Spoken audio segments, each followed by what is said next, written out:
Título: Conferência 6: Premissas e técnica de interpretação. Senhoras e senhores, aquilo de que necessitamos, então, é um novo caminho, um método que nos possibilitará estabelecer um início na investigação dos sonhos. Apresento-lhes uma hipótese razoável.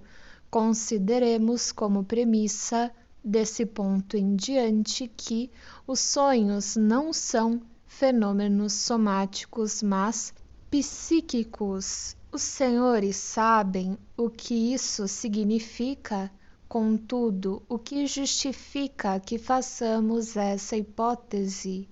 Nada, mas também nada há impedir-nos de fazê-lo. Esta é a situação. Se os sonhos são fenômenos somáticos, não têm interesse para nós. Podem apenas nos interessar na hipótese de serem fenômenos mentais.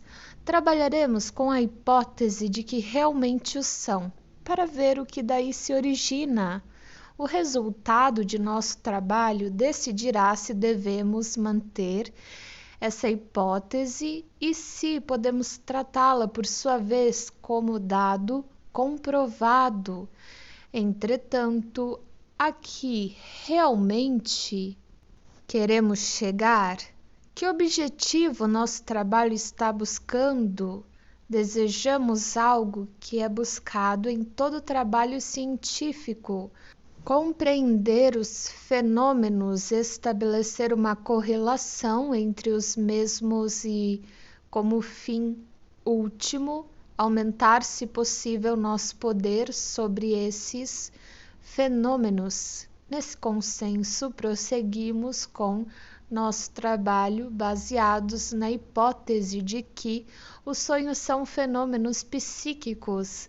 Nesse caso, são produtos e comunicações da pessoa que sonha, porém, comunicações que nada nos dizem, que não entendemos. Pois bem, o que fazem os senhores se lhes comunico algo ininteligível? Os senhores me farão perguntas, não é mesmo? Por que não faríamos a mesma coisa com a pessoa que sonhou? Questioná-la sobre o que seu sonho significa?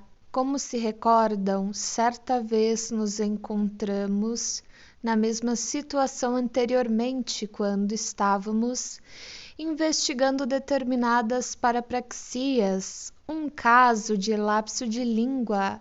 Alguém havia dito: então os fatos vieram a Vorschwein, e logo lhe perguntamos: não, infelizmente não éramos nós, e sim outras pessoas que não tinham absolutamente qualquer conexão com a psicanálise.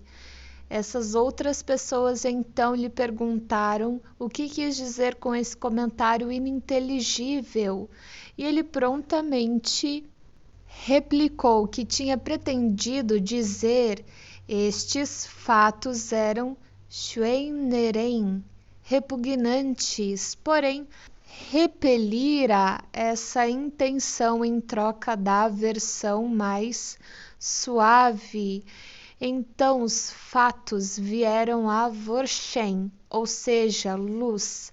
Naquela ocasião, e assinalei aos senhores que essa amostra de informação constitui um modelo para toda a investigação psicanalítica, e agora compreenderão que a psicanálise segue a técnica de fazer com que as próprias pessoas que estão sendo examinadas, tanto quanto possível, proporcionem a solução de seus enigmas. Assim também é o próprio sonhador que deve nos dizer o que seu sonho significa. No entanto, como sabemos, com os sonhos as coisas não são tão simples. Com as parapraxias funcionou tudo bem. Em numerosos casos houve, porém, outros em que a pessoa indagada nada quis dizer e até mesmo recusou indignada a resposta que lhe propusemos. Com os sonhos, os casos do primeiro tipo são muito escassos. O sonhador sempre diz que nada sabe, não pode rejeitar nossa interpretação, de vez que não temos nenhuma para lhe apresentar. Devemos então desistir de nossa tentativa?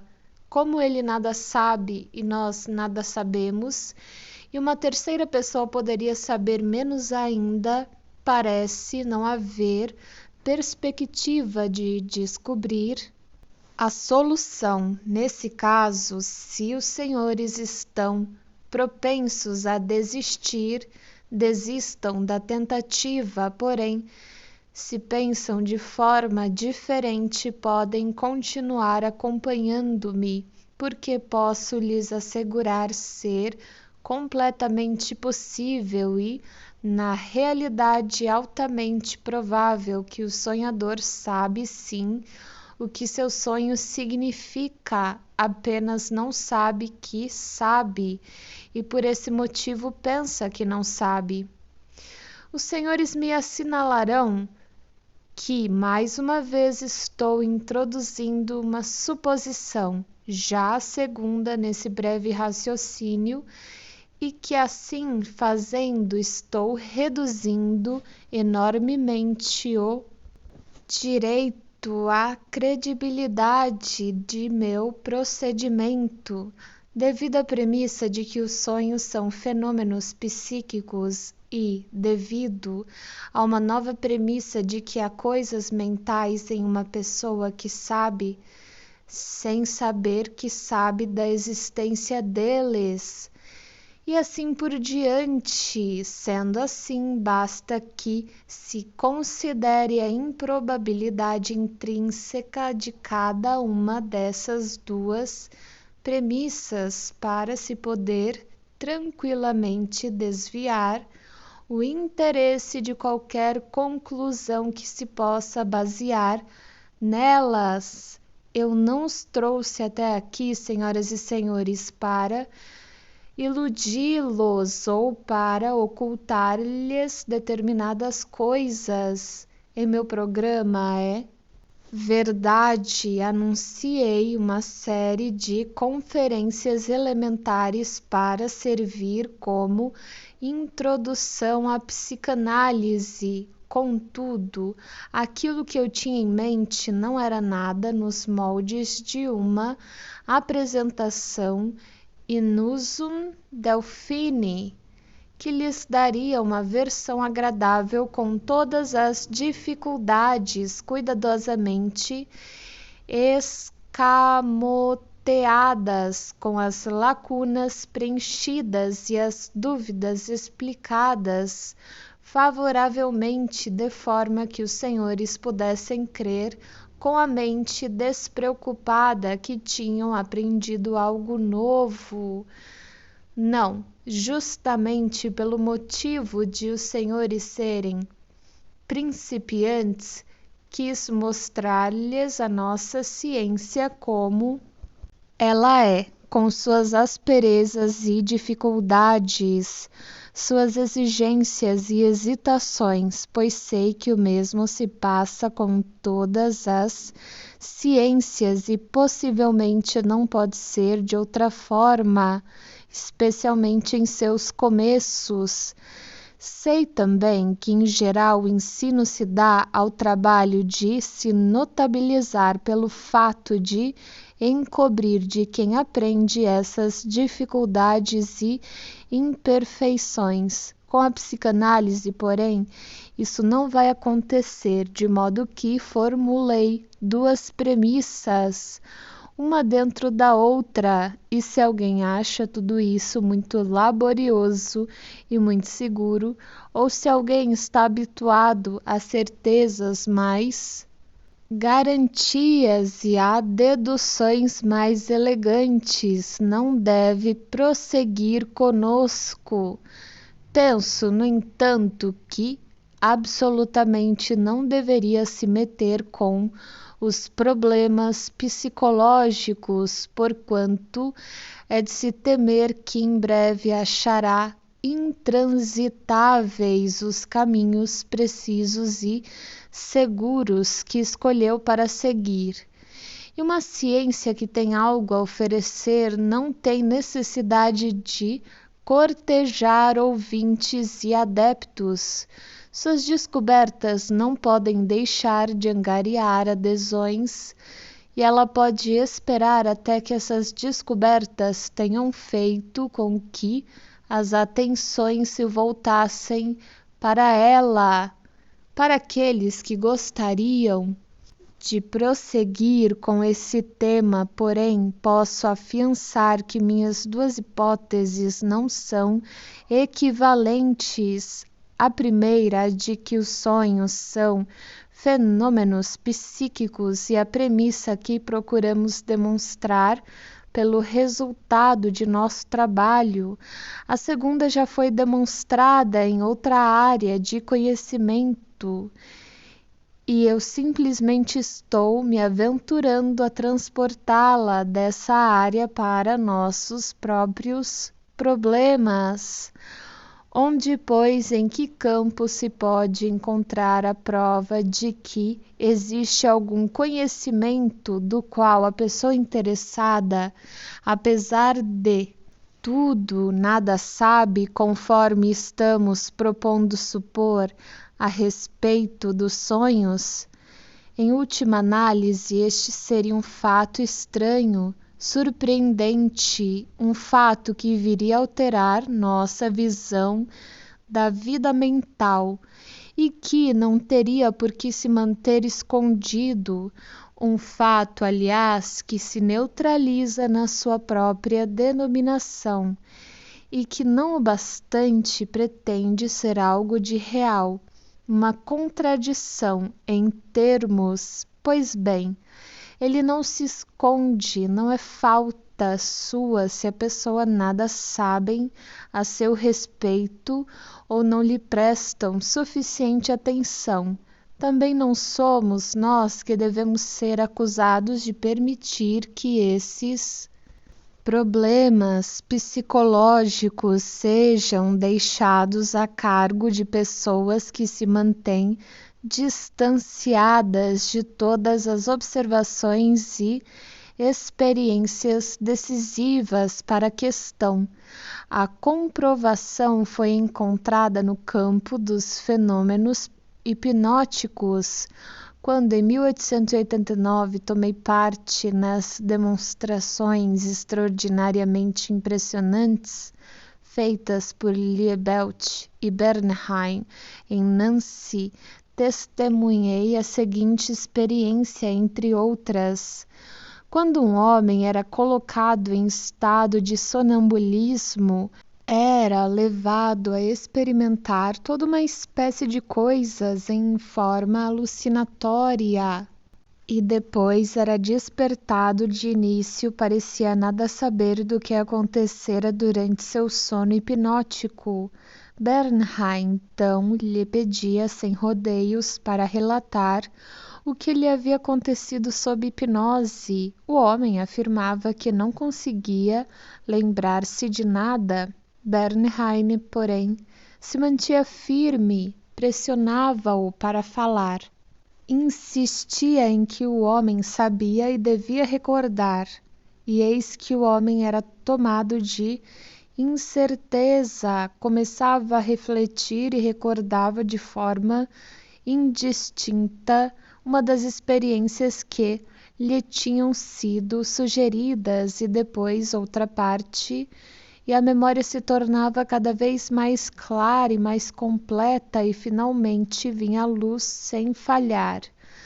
Como, no entanto, posteriormente o homem sabia o que lhe acontecera durante a experiência e como ninguém lhe havia comunicado nada nesse meio tempo, achamos acertado concluir que ele também antes sabia, simplesmente lhe era inacessível. Ele não sabia que sabia e pensava que não sabia, ou seja, a situação era exatamente igual àquela que suspeitamos existir naquele nosso sonhador. Suponho que os senhores se surpreendam com que esse fato tenha sido estabelecido e me perguntarão por que o senhor deixou de apresentar essa prova anteriormente em conexão com as parapraxias quando terminamos por atribuir a um homem que cometera um lapso de língua uma intenção de dizer coisas das quais nada sabia e que negava. Se uma pessoa pensa que não sabe nada sobre experiências cuja lembrança ainda assim está dentro dela, já não é mais tão improvável ela não saber nada de outros processos mentais dentro de si.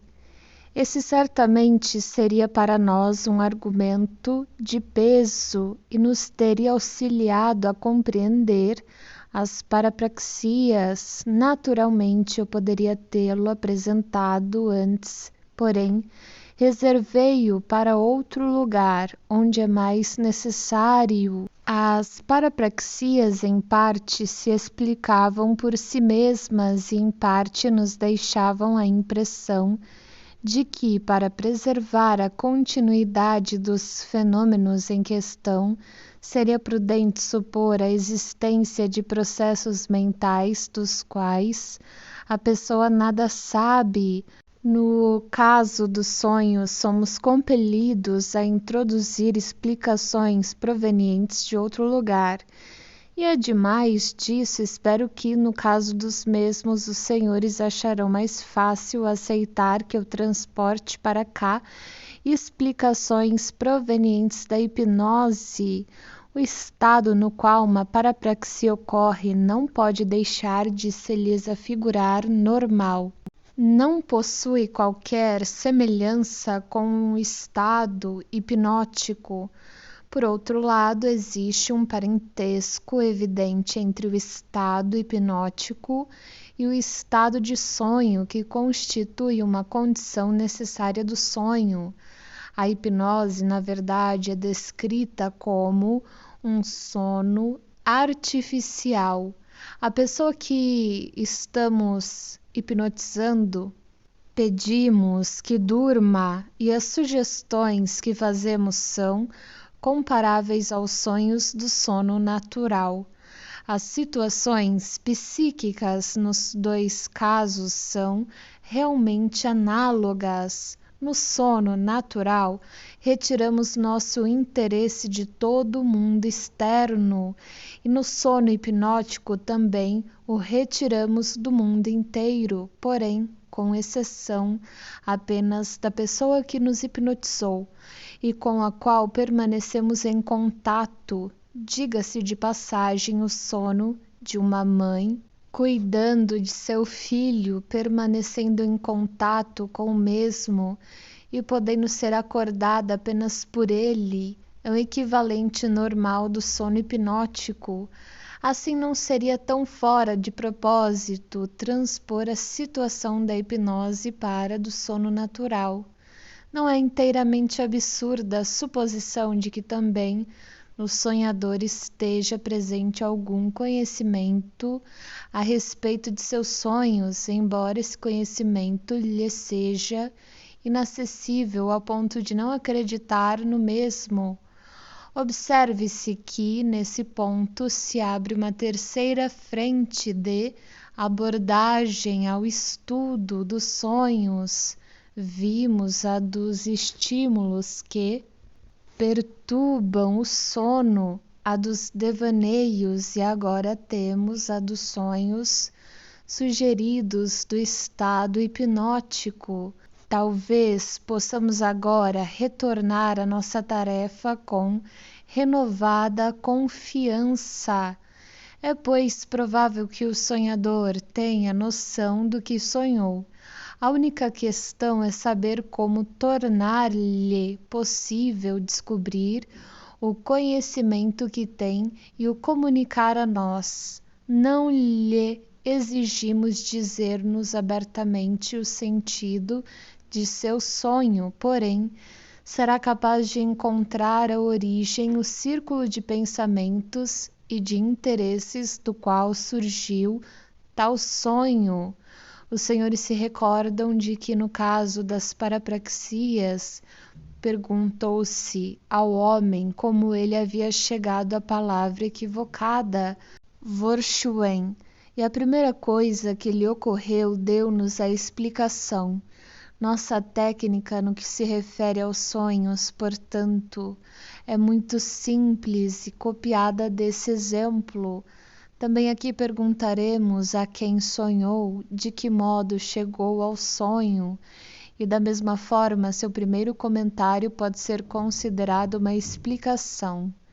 Com isso, deixamos de lado o problema da distinção entre o fato de o sonhador pensar e o de não pensar que sabe algo, e tratamos ambos os casos como um só e mesmo caso. Essa técnica certamente é muito simples, porém temo que desencadeará mais viva oposição dos senhores. Haverão de dizer: mais uma hipótese, a terceira e a mais improvável de todas. Se pergunta a pessoa que sonhou o que é que lhe ocorre em relação ao sonho, de que modo precisamente a primeira coisa que lhe ocorre pode nos dar a explicação que esperamos? Ora, pode não lhe ocorrer absolutamente nada, ou sabe lá o que lhe pode ocorrer. Não consigo ver em que se baseia uma expectativa desse tipo. Isso realmente é mostrar demasiada confiança na divina providência, em um ponto em que seria apropriado, isto sim, um maior exercício da faculdade crítica. Ademais, um sonho não é somente uma palavra errada, consiste em numerosos elementos. Assim sendo, que associação de ideias devemos seguir? Os senhores estão corretos em todos os pontos de menor importância. Um sonho difere de um lapso de língua, entre outras coisas, pela multiplicidade de seus elementos. Nossa técnica deve levar isso em consideração. Portanto, lhe sugiro dividirmos o sonho em seus elementos e iniciarmos uma pesquisa a partir de cada elemento. Ao fazermos isso, a analogia com o lapso de língua se estabelece. Os senhores também têm razão ao pensar que aquele que sonhou, quando interrogado sobre os diversos elementos do sonho, separados uns dos outros, pode responder que nada lhe ocorre. Há alguns exemplos nos quais deixamos passar essa resposta, e mais adiante os senhores saberão que exemplos são esses. Coisa muito estranha, são exemplos nos quais ideias definidas podem ocorrer em nós mesmos. Porém, em geral, se quem sonhou afirma que nada lhe ocorre, contestamos. Nós o pressionamos, insistimos em que algo deve ocorrer-lhe e tornamos a ter razão. Produzirá uma ideia, qualquer ideia, é-nos indiferente qual seja. O sonhador nos dará determinadas informações que podem ser descritas como históricas com especial facilidade. Ele pode dizer: isso é algo que aconteceu ontem, como foi o caso em nossos 2 sonhos, de verdade. Ou isso me lembra algo que aconteceu há pouco tempo. E dessa maneira descobriremos que os sonhos se referem a impressões do dia anterior ou dos 2 últimos dias. muito mais frequentemente do que de início imaginávamos. E finalmente também recordará a partir do sonho acontecimentos de épocas ainda mais anteriores e até mesmo talvez de um passado mais remoto. No seu ponto principal, contudo, os senhores se enganam. Se pensam ser arbitrário supor que a primeira coisa que ocorre ao sonhador forçosamente deva nos revelar aquilo que estamos procurando, nos levar até a metade de nossa procura, se pensam que aquilo que lhe vem à mente poderia ser qualquer outra coisa deste mundo e poderia não ter qualquer relação com o que procuramos, e que ao esperar alguma coisa diferente estou apenas exibindo minha confiança na providência divina. Então os senhores estão cometendo um grande equívoco. Uma vez anteriormente arrisquei-me a dizer-lhes que os senhores acalentam uma fé profundamente arraigada em acontecimentos psíquicos não determinados e no livre-arbítrio, que isso, porém, é bastante anticientífico e deve ceder lugar à necessidade de um determinismo cujo princípio se estende à vida mental. Peço que respeitem o fato de que aquilo foi o que veio à mente do homem e não outra coisa. No entanto, não estou opondo uma fé a outra. Pode-se demonstrar que a ideia referida pelo homem não era arbitrária, nem determinável, nem isenta de relação com aquilo que procurávamos. Na realidade, há não muito tempo constatei, posso dizer que sem atribuir muita importância ao fato, que a psicologia experimental também havia obtido provas nesse sentido, tendo em vista a importância do assunto. Solicitarei dos senhores especial atenção ao pedir a alguém dizer-me o que lhe vem à mente em resposta a um determinado elemento do sonho. Estou lhe pedindo que se entregue à associação livre, enquanto mantém na mente uma ideia como ponto de partida. Isso exige uma atitude especial da atenção bastante diferente da reflexão, e que exclui esta. Algumas pessoas conseguem essa atitude com facilidade, outras, quando tentam consegui-la, mostram um grau de inabilidade incrivelmente elevado.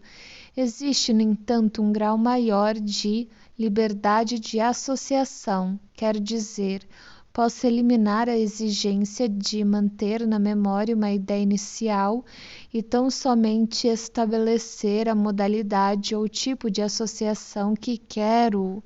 Posso, por exemplo, exigir da pessoa em experiência que deixe vir à mente um nome próprio ou um número livremente. Aquilo que então lhe ocorre presumivelmente seria ainda mais casual e mais imprevisível do que com nossa técnica anterior. Pode ser demonstrado, porém, que é sempre algo estritamente determinado por importantes atitudes internas da mente, desconhecidas de nós mesmos, no momento em que atuam, tão pouco conhecidas como as intenções perturbadoras das parapraxias e as intenções causadoras das ações casuais. Eu e muitos outros depois de mim fizemos repetidamente essas experiências com nomes e com números pensados ao acaso, e alguns desses experimentos foram publicados. Nessas experiências, o procedimento consiste em fornecer uma série de associações ao nome que emergiu. Essas associações subsequentes, em decorrência, não são mais inteiramente livres, porém possuem um vínculo, assim como existe vínculo entre as associações e os elementos dos sonhos. Continua-se com esse procedimento até que se considere esgotado o estímulo para associar. Entretanto, com isso já terá sido esclarecido tanto o motivo como o significado da escolha casual do nome. Essas experiências sempre conduzem ao mesmo resultado. Relatos referentes a elas frequentemente abrangem copioso material e exigem amplas elucidações. As associações com números escolhidos ao acaso são, talvez, as mais convincentes. Elas fluem tão rapidamente e avançam com tão incrível certeza em direção a um objetivo oculto que o efeito é realmente surpreendente.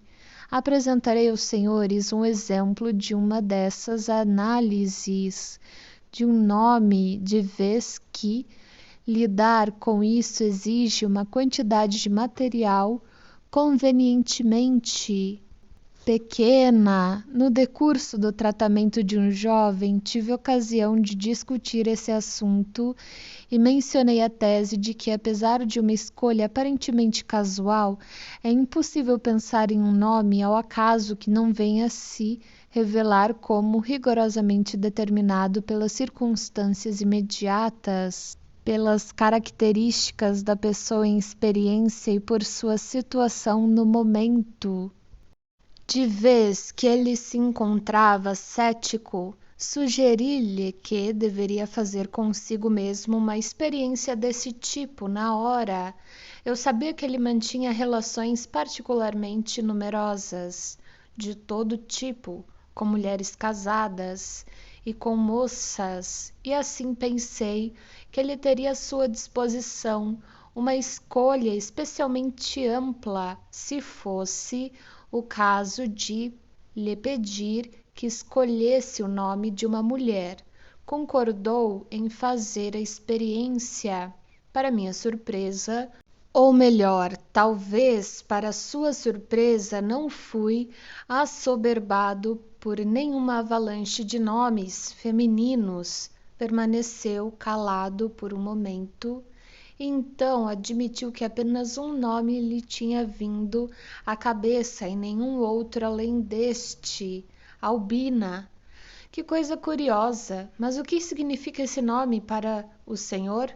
Quantas albinas o senhor conhece? É estranho dizê-lo. Ele não conhecia nenhuma mulher chamada Albina, e nada mais lhe ocorreu junto com o nome. Dessa forma, podia-se pensar que a análise havia fracassado, mas não absolutamente. Já estava completa e outras associações não eram necessárias. O homem tinha uma pele excepcionalmente alva. Em conversação durante o tratamento, muitas vezes eu chamara de albino por brincadeira. Por essa época estávamos tratando de determinar os componentes femininos de sua constituição. Assim, era ele mesmo essa albina, a mulher que mais lhe interessava no momento. Do mesmo modo, pode-se constatar que as melodias que acodem à mente de uma pessoa de modo inesperado são determinadas por uma sequência de ideias a qual pertencem e têm o direito de atarefar a mente sem que haja consciência de sua atividade. É fácil, nesses casos, demonstrar que a relação com a melodia é baseada em sua letra ou em sua origem. Contudo, devo ter o cuidado de não estender essa asserção a pessoas realmente ligadas à música. Sucede que com elas não tive qualquer experiência. Pode ser que para essas pessoas o conteúdo musical da melodia é que decide seu surgimento. O primeiro caso é certamente o mais comum. Por exemplo, conheço um jovem que se sentiu, durante algum tempo, realmente perseguido pela melodia, aliás, uma melodia maravilhosa da canção de Paris, de Offenbach. La Belle Hélène, até que em sua análise ele teve sua atenção voltada para uma rivalidade em torno de sua pessoa em benefício seu, uma rivalidade entre uma Ida e uma Helena. Se então as coisas que vêm à mente de uma pessoa assim tão livremente são de tal maneira determinadas e formam parte de um todo interrelacionado, sem dúvida estamos agindo acertadamente ao concluir que não podem ser menos determinadas aquelas coisas que lhe acodem à mente com apenas um vínculo, ou seja, o vínculo delas com a ideia que serve como seu ponto de partida. A investigação realmente mostra que, afora o vínculo que lhe fornecemos com a ideia inicial, essas associações são dependentes também de grupos de ideias e de interesses intensamente emocionais, os complexos, cuja participação não é conhecida no momento, ou seja, é consciente. A ocorrência de ideias com vínculos dessa espécie tem sido objeto de pesquisas experimentais muito elucidativas que desempenharam um papel notável na história da psicanálise. A escola de Wundt introduziu o que conhecemos como experiências de associação, nas quais se diz à pessoa uma palavra estímulo e a pessoa tem de responder a ela tão rapidamente quanto lhe é possível com qualquer reação que lhe ocorra. Nesse caso, é possível estudar o intervalo de tempo que se passa entre o estímulo e a reação, a natureza das respostas dadas como reação, os possíveis erros quando a experiência é repetida mais tarde e assim por diante. A escola de Zurique, liderada por Breuer e Jung, encontrou explicação para as reações que se sucediam na experiência de associação, fazendo as pessoas em experiência elucidarem suas reações por meio de associações subsequentes, no caso de essas reações terem mostrado aspectos marcantes. Constatou-se então que essas reações marcantes eram determinadas de forma muito definida pelos complexos da pessoa. Assim, Breuer e Jung estabeleceram a primeira ponte entre a psicologia experimental e a psicanálise. Tendo aprendido tantas coisas, os senhores poderão dizer: agora reconhecemos que os pensamentos que livremente acodem à mente de uma pessoa são determinados e não arbitrários, como supunhamos. Admitimos que isso seja verdadeiro também para os pensamentos que ocorrem como resposta aos elementos dos sonhos. Não é nisso, porém, que estamos interessados. O Senhor assevera que aquilo que vem à mente do sonhador como resposta ao elemento onírico é determinado pelo fundamento psíquico desconhecido para nós, daquele elemento em particular. Isso não nos parece estar provado. Esperamos isto sim, que o que ocorre ao sonhador como resposta ao elemento onírico venha a se revelar como sendo determinado por um dos complexos de quem sonhou. Contudo, de que nos serve isso? Não nos leva a uma compreensão dos sonhos, e sim tal como a experiência de associação ao conhecimento desses ditos complexos, mas o que tem eles a ver com os sonhos? Os senhores têm razão, porém estão negligenciando um fator. Ademais, é precisamente desconhecido para nós daquele elemento em particular. Isso não nos parece estar provado. Esperamos isto sim, que o que ocorre ao sonhador como resposta ao elemento onírico venha se revelar como sendo determinado por um dos complexos de quem sonhou. Contudo, de que nos serve isso, não nos leva a uma compreensão dos sonhos, e sim, tal como a experiência de associações ao conhecimento desses ditos complexos, mas o que têm eles a ver com os sonhos? Os senhores têm razão, porém estão negligenciando um fator. Ademais, é precisamente devido a esse fator que não escolhi a experiência de associação como ponto de partida desta exposição. Nessa experiência, o único determinante da reação, isto é, a palavra estímulo, é arbitrariamente escolhida por nós. Aqui a reação é intermediária entre a palavra estímulo e o complexo despertado na pessoa. Nos sonhos, a palavra estímulo é substituída por algo que propriamente deriva da vida mental da pessoa, de fontes que lhe são desconhecidas, podendo este algo, por conseguinte, ser facilmente um verdadeiro derivado de um complexo. Logo, não é exatamente fantástico supor que as demais associações vinculadas aos elementos oníricos serão determinadas pelo mesmo complexo que o do próprio elemento, e supor que conduzirão à sua descoberta.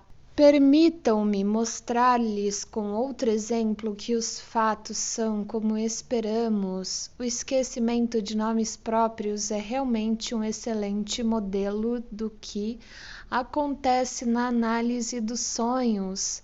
A diferença está apenas em que os eventos compartilhados entre duas pessoas na análise de sonhos estão combinados em uma só pessoa nas parapraxias.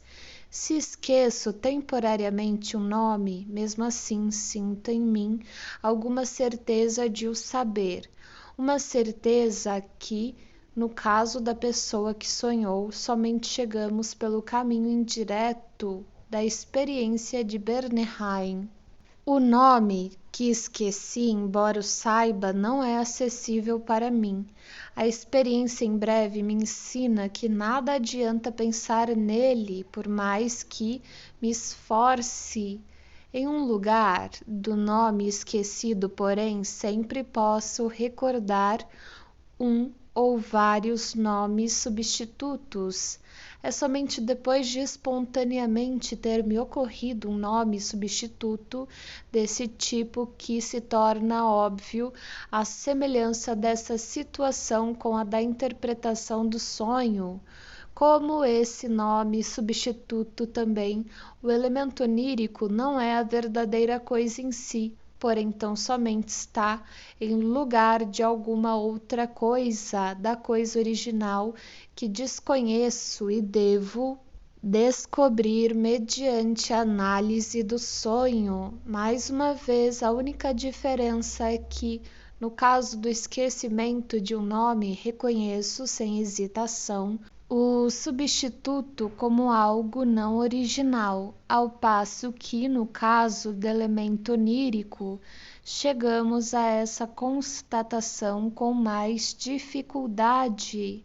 Pois bem, no caso do esquecimento de um nome, existe também um método pelo qual podemos partir do substituto e chegar à coisa inconsciente original, o nome esquecido, dirigindo minha atenção para os nomes substitutos e, permitindo que, em resposta a estes, outras ideias me advenham, obtenho nome esquecido através de rodeios mais ou menos longos. Ao ocorrer isso, verifico que tanto o nome substituto espontâneo como os nomes que recordei estão correlacionados com o nome esquecido e foram por ele determinados. Descreverei para os senhores uma análise desse tipo.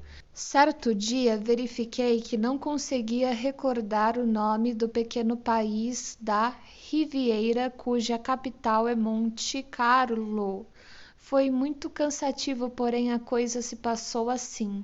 Concentrei tudo quanto sabia a respeito desse país.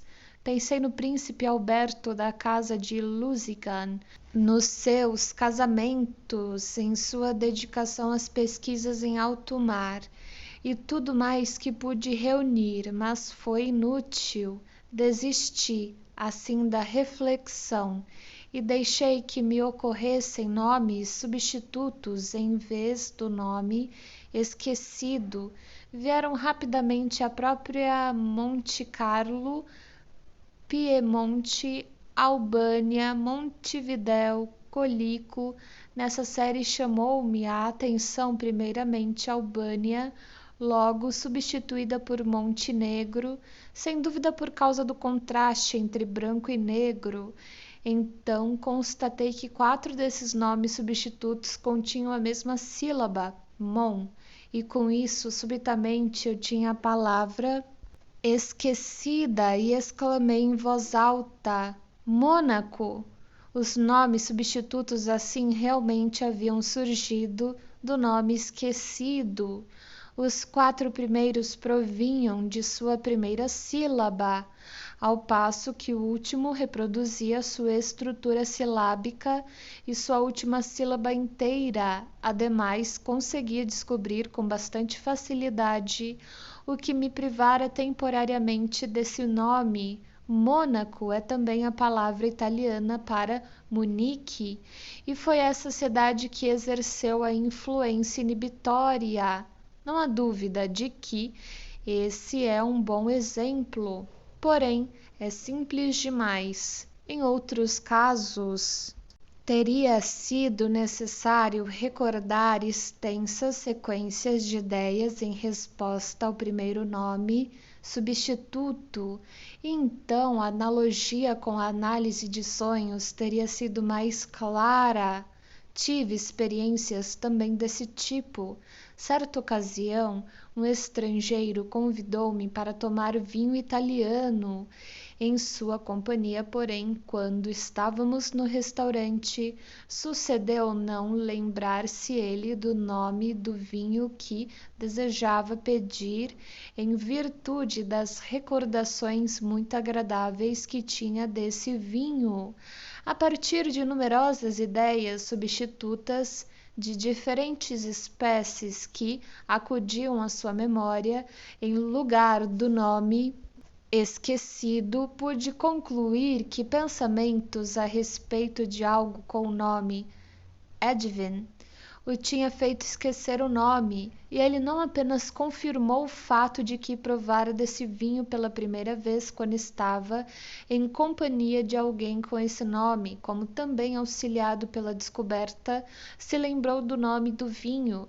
Presentemente ele estava sendo feliz no casamento, e aquele nome Edwin pertencia a uma época anterior que não desejava recordar, sendo possível, no caso de esquecimento de um nome também, na interpretação de sonhos, deve ser possível prosseguir a partir do substituto ao longo da cadeia de associações ligadas a ele e dessa forma obter acesso à coisa original que está sendo mantida oculta.